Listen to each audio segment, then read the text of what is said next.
Según Génesis 47, 12, 27, durante la sequía en Egipto, José almacenó y preservó el alimento. Para subsistir, la gente tuvo que venderlo todo y, al fin, incluso a sí mismos. Ese es el precio de vencer. Así es en este tiempo del fin, donde conseguir el alimento para entrar al reino y conquistar nuestra tierra, que es Cristo, formado en nosotros, nos costará renunciar a todo, incluso a nuestra propia vida. Pero a cambio de nuestro todo, tendremos su todo y reinaremos con él. Con ustedes, José.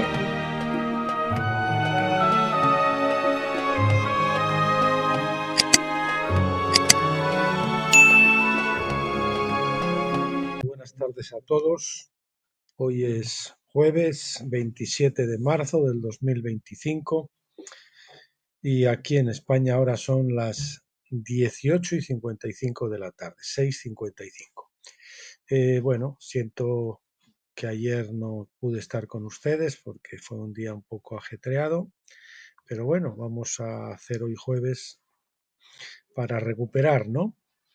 Como siempre, les quiero anunciar los vídeos que veremos el viernes, o sea, mañana Dios mediante, que va a ser del mismo libro. Hoy vamos a hacer Deuteronomio y el viernes, Dios mediante, pues continuaremos con él. Ya saben que hacemos de este libro, hacemos 2 vídeos seguidos para avanzar un poco porque son muchos tomos, ¿no? En fin, el capítulo, el viernes entonces veremos el capítulo 10, que es Dios es nuestro Padre, y el siguiente, el 11, que se titula Liderazgo bajo Dios. Bueno, pues nos vamos entonces a lo que tenemos para hoy, que es la página 34, si mal no recuerdo, sí. Y vamos a ver el capítulo 8 y el 9. El capítulo 8, los 2 ángeles. Bueno, después de la explicación del escriba en Deuteronomio 10 del 6 al 9, Moisés continúa su discurso en el versículo 10. Dice: y yo estuve en el monte como la primera vez 40 días y 40 noches, y Yahvé también me escuchó esta vez, y desistió de destruirte. Le está diciendo al pueblo. Dios escuchó la intercesión de Moisés después de que el pueblo había adorado el becerro de oro. Él salvó a Israel como grupo, es decir, como nación. Sin embargo, cada individuo sería juzgado según sus obras, porque Dios también dijo en Éxodo 32:33: el que pecare contra mí lo borraré de mi libro. Esto no quiere decir que el pueblo estuviera más allá del perdón de los pecados, sino que iban a ser borrados del libro de Dios. Este es probablemente el mismo libro que el libro de la vida de Apocalipsis 20:12 y hace referencia a la lista de vencedores de Dios. La lista de vencedores, los que van a tener la vida en el reino. La vida en el reino. Dios juzga a la Iglesia. Aquellos que no se encuentran en este libro son juzgados por la ley de fuego. Deuteronomio 33:2, Apocalipsis 20:15. Pablo nos dice en primera de Corintios 13:15 que incluso los creyentes que tienen a Cristo como su fundamento pueden ser juzgados por este fuego. Dice el 15: si la obra de alguno se quemare, sufrirá pérdida, pero él mismo será salvo, aunque así como por fuego. Jesús dijo lo mismo en Lucas 12:45 al 49, donde se equipara la ley de azotes de Deuteronomio 25, 1 al 3, con el fuego que representa el juicio de la ley sobre cada uno según sus obras. Si es necesario aplicar dicha corrección a un creyente en ese día, es porque no es un vencedor. No ha llegado a la madurez y por lo tanto tiene que madurar. Los vencedores son bienaventurados y santos, Apocalipsis 20 del 4 al 6, y se levantan en la primera resurrección sin tener que someterse a una nueva corrección. Ha sido ya el bautismo de fuego, ha hecho su obra completa, entonces no necesitan ser corregidos porque ya lo fueron. El resto, tanto creyentes como no creyentes, se levantarán en la resurrección general al final del milenio. Juan 5, 28 y 29. Y la ley de fuego se aplicará a cada uno según sus obras. La principal diferencia, dice Jesús en Juan 5:29, es que el juicio de los creyentes será corto y entonces dará lugar a la vida inmortal. Pero tendrán que pasar por eso, por muchos azotes o pocos azotes, según lo... ¿eh? Mientras que los no creyentes permanecerán bajo el juicio hasta el final de esa edad, cuando la ley del juicio se hará efectiva. Repito, el juicio de los creyentes será corto y entonces dará lugar a la vida inmortal, mientras que los no creyentes permanecerán bajo el juicio hasta el final de esa edad. Ellos, depende, cada uno de los creyentes, pues tendrán que pasar un poquito más o menos tiempo, pero siempre un tiempo más breve, hasta que maduren y entonces podrán entrar a la Nueva Jerusalén, salir, digamos, de las tinieblas de afuera y entrar a la Nueva Jerusalén, y los incrédulos pues tendrán que permanecer en juicio hasta su maduración al final de la edad. Un nuevo ángel toma la delantera. Siguiente epígrafe. Moisés continúa diciendo, y me dijo Yahvé, levántate, anda, para que marches delante del pueblo, para que entren y posean la tierra que juré a sus padres que les había de dar. Cuando Moisés regresó al monte para interceder por Israel, Dios le dijo que continuara llevando a Israel a la tierra prometida.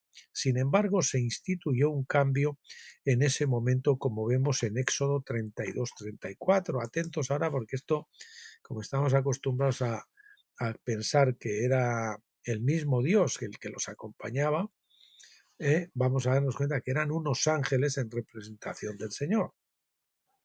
Y uno fue sustituido por otro debido al pecado del becerro de oro. Bien, dice Éxodo 32-34. Id pues ahora, lleva este pueblo donde yo te dije. He aquí mi ángel, aquí lo dice el mismo Dios, el mismo Yahvé, dice aquí mi ángel irá delante de ti. Sin embargo, en el día del castigo, yo castigaré en ellos su pecado. Entonces el Señor hirió al pueblo por lo que hicieron con el becerro que Aarón formó. Es decir, aquí Yahvé ya no va a ir directamente, sino mi ángel irá. Y el castigo no va a quedar, o sea, no se van a quedar sin castigo, sino que más adelante el Señor dice que juzgaría ese pecado. Dios trae disciplina y corrección a sus hijos cuando no, incluso cuando perdona. Es decir, nos perdona, pero tenemos que ser disciplinados. Tenemos de alguna manera que pagar por lo sembrado o cosechar parte o todo parte de lo sembrado. El perdón no cancela automáticamente todo el juicio, aunque hay veces que sí, ¿no? Como padres podemos ver la sabiduría en esto también en el trato con nuestros propios hijos. Perdón, vamos a ver, esto está cambiado de orden. Eso lo ponemos aquí. Como padres podemos ver la sabiduría. Vamos a ver, que parece que no. La sabiduría también en esto, en el trato con nuestros propios hijos. Los niños deben ser perdonados, por supuesto, sin embargo, a menudo es aconsejable hacerlos responsables para que aprendan las consecuencias de la desobediencia. Eso se llama, Juan Manilo lo llamaba Wasmanisi, el perdón de gobierno. Yo te perdono, pero estás bajo el gobierno todavía de Dios, vas a estar un tiempo castigado, o te va a pasar, o vas a tener que hacer esto o lo otro, y entonces luego ya te levantamos, ¿no? El perdón gubernamental sería ese. En el pasaje anterior se asume generalmente cuando Dios dijo, el día de descanso, se refería al día en que las 3000 personas murieron en la espada de los levitas antes. Éxodo 32-28.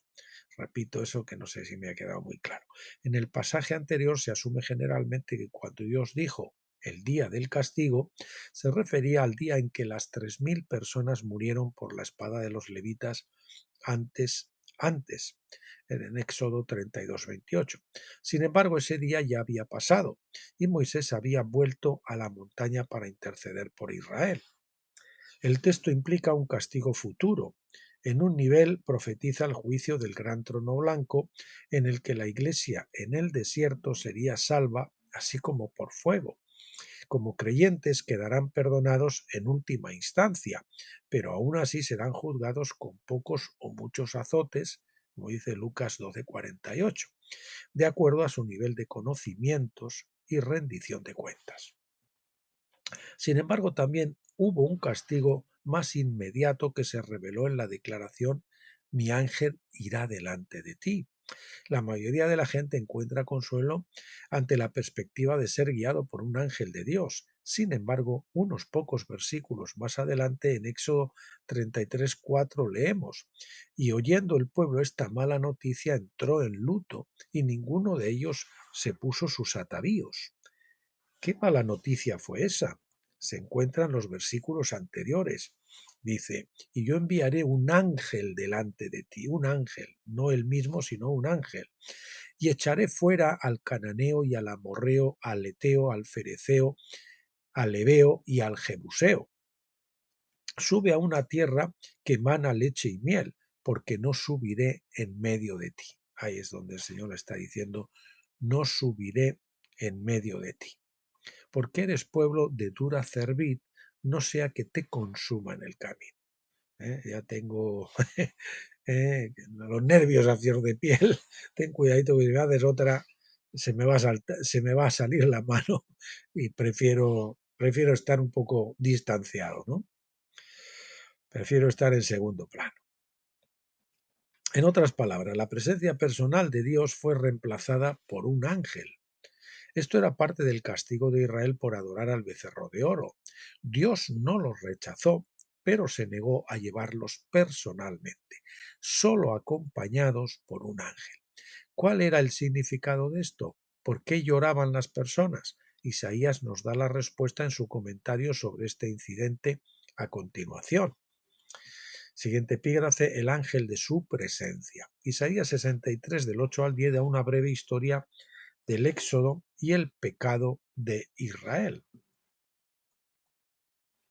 Así que dice el versículo 8, así que se convirtió en su salvador, se entiende que los salvó de Egipto. En toda angustia de ellos, él fue angustiado. ¿Cómo? Pues a través del Cordero Pascual, que era un tipo de Cristo, como se representa en Isaías 53.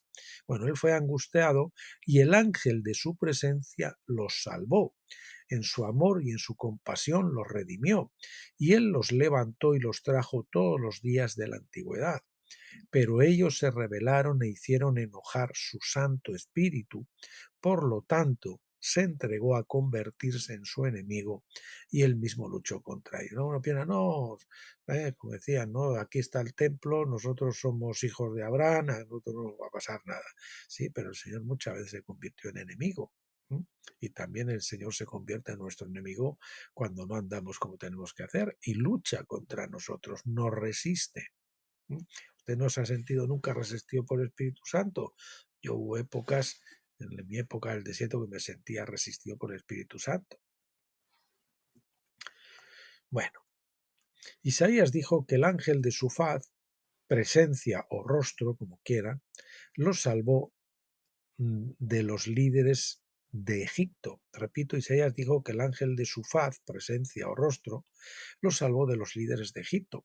La palabra hebrea paniim o presencia es también la palabra para cara, faz o rostro.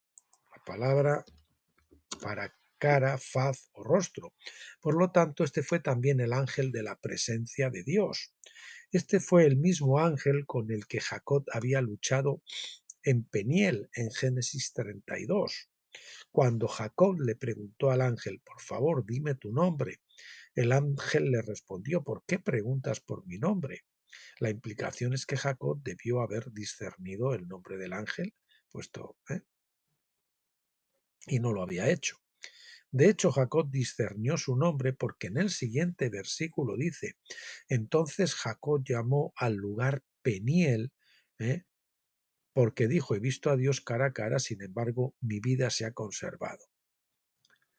En realidad el lugar es Penuel, recordatorio del ángel Peniel, ¿no? Sin embargo, mi vida se ha conservado. El nombre del ángel era Peniel, rostro de Dios o presencia de Dios, por lo que llamó a aquel lugar en consecuencia. Este es el ángel, dice Isaías, que salvó a Israel de Egipto. Representó la presencia personal y el rostro de Dios. A este ángel se hace referencia en Éxodo 14:19, cuando Israel estaba siendo amenazada por el ejército de Faraón en la costa del Mar Rojo.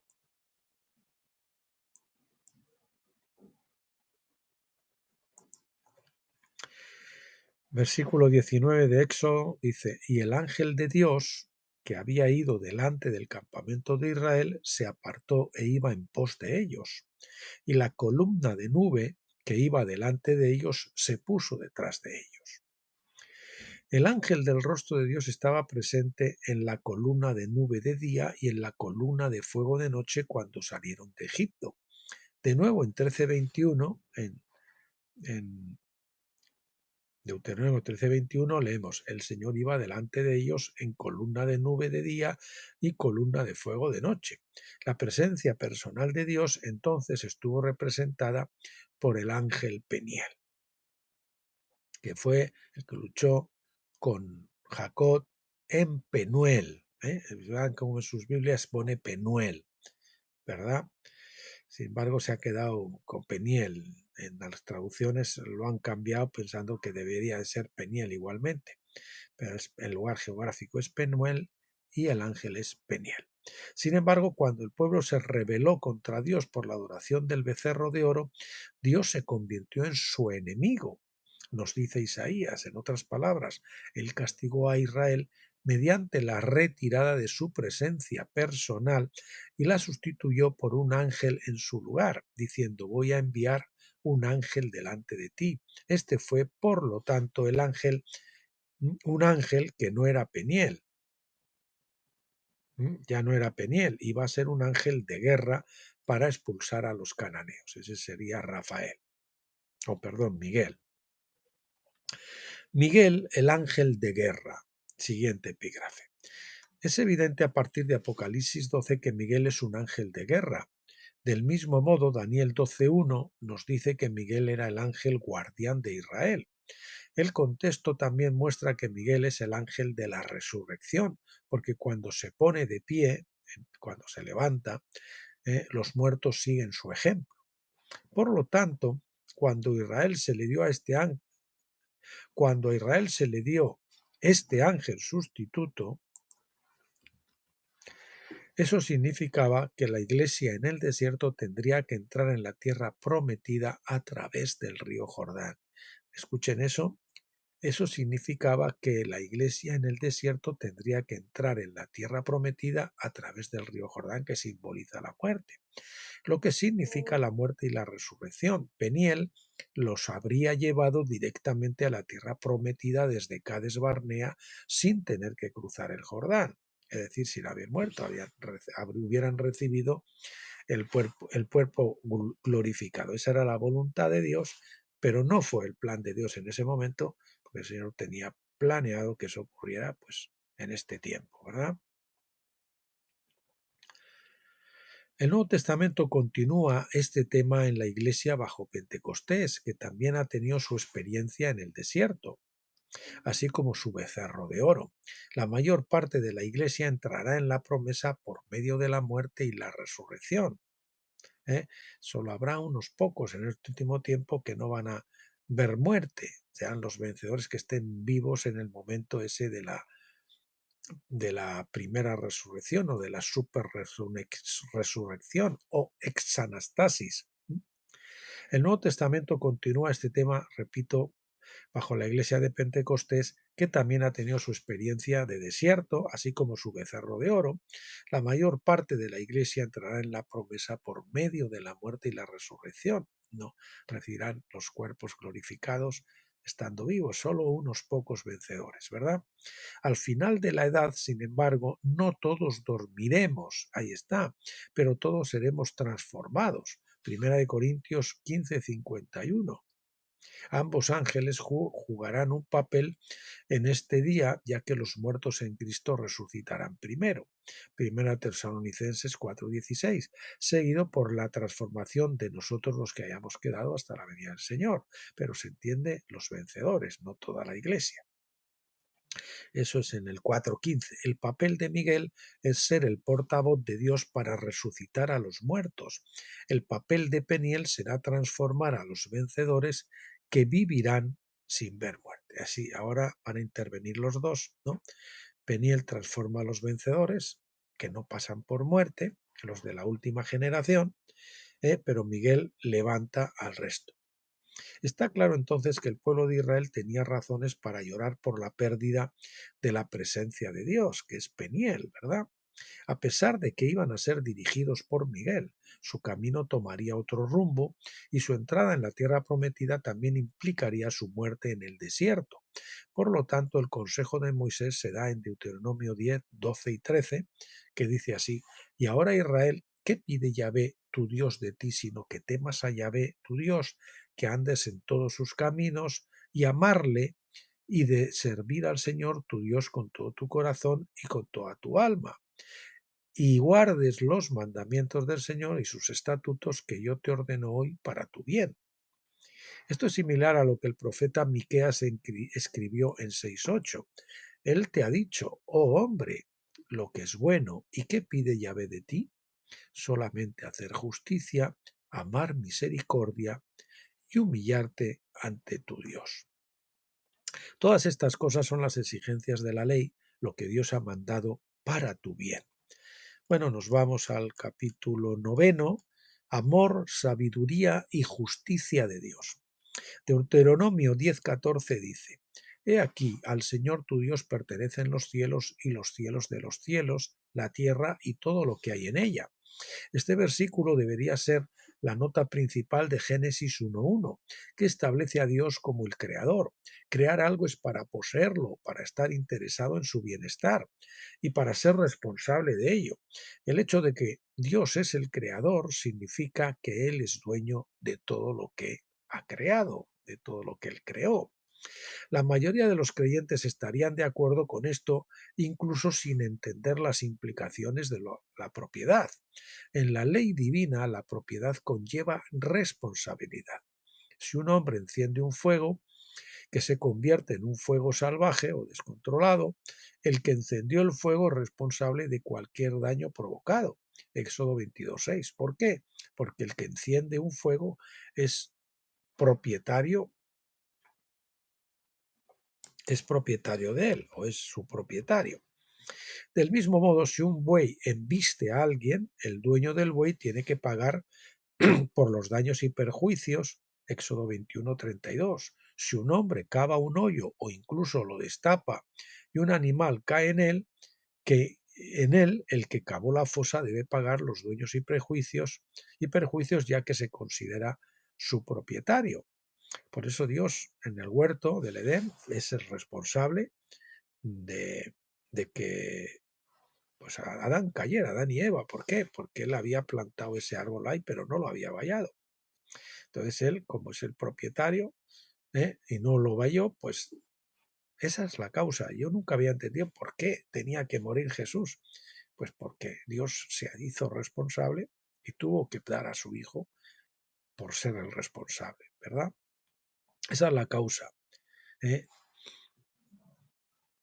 De que tuviera que Jesús venir a morir. Bueno, así es como piensa Dios. Esta es la norma de justicia de Dios. Por lo tanto, cuando Dios creó los cielos y la tierra, es en última instancia responsable de pagar por los daños que cause su creación.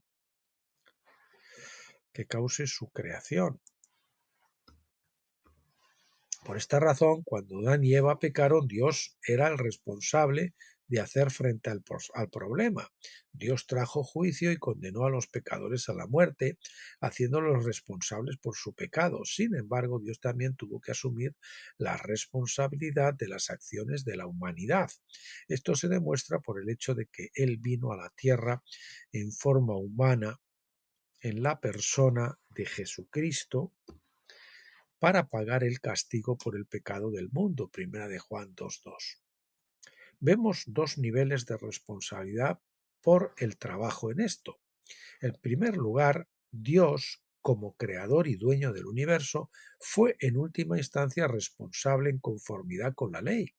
En segundo lugar, como propietario, Dios tiene el derecho de traer juicio sobre lo que él posee. No se puede utilizar la propiedad de Dios y su pago de restitución como prueba de que la humanidad va a escapar del juicio. Sin duda el hombre va a rendir cuentas porque cada hombre será juzgado según sus obras. Apocalipsis 20:12. El equilibrio adecuado está en ver que Dios tiene derechos y responsabilidades como creador. Él tiene el derecho de ser obedecido y tiene la responsabilidad de someter todas las cosas debajo de sus pies. Bajo el antiguo pacto, el hombre tomó sobre sí un voto de obediencia, Éxodo 19:8, para tratar de cumplirlo mediante la autodisciplina. Este método fracasó como Dios lo pretendía, por lo que un nuevo pacto fue instituido en el que Dios tomó esta responsabilidad sobre sí mismo. Hebreos 8:10, por el poder del Espíritu Santo operando dentro de los corazones de los hombres. Toda esta cuestión se refiere a la disputa sobre el libre albedrío y la soberanía de Dios. Para un estudio de esta cuestión, véase mi libro Libre albedrío versus propiedad. Si usted quiere entender la soberanía de Dios y que el libre albedrío en realidad no existe, sino que lo que existe es responsabilidad por la autoridad que se nos ha dado, tenemos autoridad, pero no libre albedrío. Dentro de esa autoridad, pues sí que podemos actuar, pero eso de libre albedrío no, porque en realidad nuestras acciones en última instancia están guiadas por Dios, por el Creador. Nosotros vinimos a Él es porque Él nos atrajo. Como dice, nadie puede venir a mí si mi Padre no lo trae. Amor y sabiduría de Dios. Siguiente epígrafe. Moisés continúa en Deuteronomio 10, 15 y 16 diciendo: Con todo, solo de tus padres se agradó Yahvé con amor y escogió su descendencia después de ellos, a vosotros de entre todos los pueblos, como hoy se hace evidente. Circuncidad pues el prepucio de vuestro corazón y no endurezcáis más vuestra cerviz. Así que Moisés primero establece el poder de Dios, sus derechos y responsabilidades como creador del cielo y de la tierra. Luego se introduce el factor de amor. Un Dios que solo fuera justo y poderoso también podría ser un tirano. De hecho, muchas religiones le retratan como tal y enseñan a los hombres a temerle en lugar de amarle. El temor saludable es la reverencia y el respeto según la palabra hebrea debe ser entendida. Es un temor reverente de respeto, ¿no? Pero muchos tienen un temor poco saludable provocando una brecha en su relación con Dios como con Adán en Génesis 3:10. El temor hace que los hombres permanezcan a distancia y conozcan a Dios solo como un rey que está demasiado alto como para que los hombres puedan acceder a él, o como un juez impersonal que dispensa justicia, pero desdeña cualquier amistad personal con la humanidad. Pero la Escritura establece el camino para que los hombres se conviertan en hijos de Dios, Juan 1:12. Este camino está disponible no solo para ciertos santos y profetas del pasado, sino para todos los hombres. Véase en mi libro Los hijos de Dios. Todos esos libros los tienen ustedes enlazados. Es el amor de Dios el que busca una manera de salvar a su creación de la destrucción. Es su sabiduría la que encuentra la manera de salvar a su creación, sin violar la justicia de su carácter, y es su soberanía la que le da el poder para cumplir su sabio y amoroso deseo. Esto se discute en mi libro La restauración de todas las cosas, que se lo tienen también grabado en vídeo en este canal. Repito este párrafo en donde vamos a ver el amor, la sabiduría y la soberanía de Dios actuando, ¿no?, en conjunción. Es el amor de Dios el que busca una manera de salvar a su creación de la destrucción. Es su sabiduría la que encuentra la manera de salvar a su creación sin violar la justicia de su carácter. Y es su soberanía que le da el poder, es su soberanía la que le da el poder para cumplir su sabio y amoroso deseo. Esto se discute en mi libro La restauración de todas las cosas. Repito que lo tienen grabado en este canal. En su sabiduría Dios, él escogió a un hombre, Abraham, y comenzó a trabajar a través de él para salvar al resto de la humanidad. Aunque esto era un gran honor, el plan de salvación nunca iba a ser solamente para Abraham y sus descendientes, más bien serían los agentes por los cuales Dios bendeciría a todas las naciones. Génesis 12:3. Es lo mismo que pasa con todos los llamados de Dios, incluyendo los 5 ministerios de Efesios 4:11. Ser llamado y elegido en cualquiera de estos ministerios es a fin de perfeccionar a los santos para la obra del ministerio. No es para que nosotros seamos los cheches de la pradera, sino para que sirvamos a los santos del ministerio. Ser elegido no es con el propósito de ser funcionarios que disfrutan y son servidos, ¿verdad? Sino para tener el honor de servir a los demás con una capacidad oficial. Así Moisés le dice a Israel que Dios ha elegido a los descendientes de Abraham, incluso estableciéndolos sobre todos los pueblos, así como a los supervisores o gobernadores se les da la autoridad sobre los demás.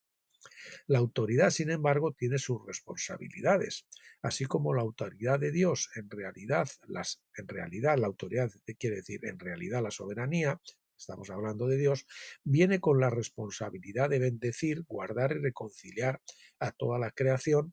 También la autoridad de Israel vino con la responsabilidad de ser de bendición para todas las familias de la tierra. Se da una autoridad, pero no para hacerse los mejores del mundo, como que pretenden los sionistas, sino para... Con el fin de cumplir con esas responsabilidades, Israel fue amonestada a mirar hacia el nuevo pacto.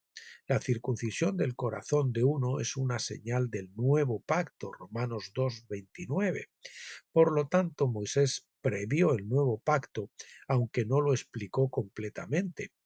Jeremías profetizó que más tarde un nuevo pacto sería necesario, Jeremías 31 del 31 al 34, una vez que quedó claro que el antiguo pacto no había cumplido el propósito de Dios.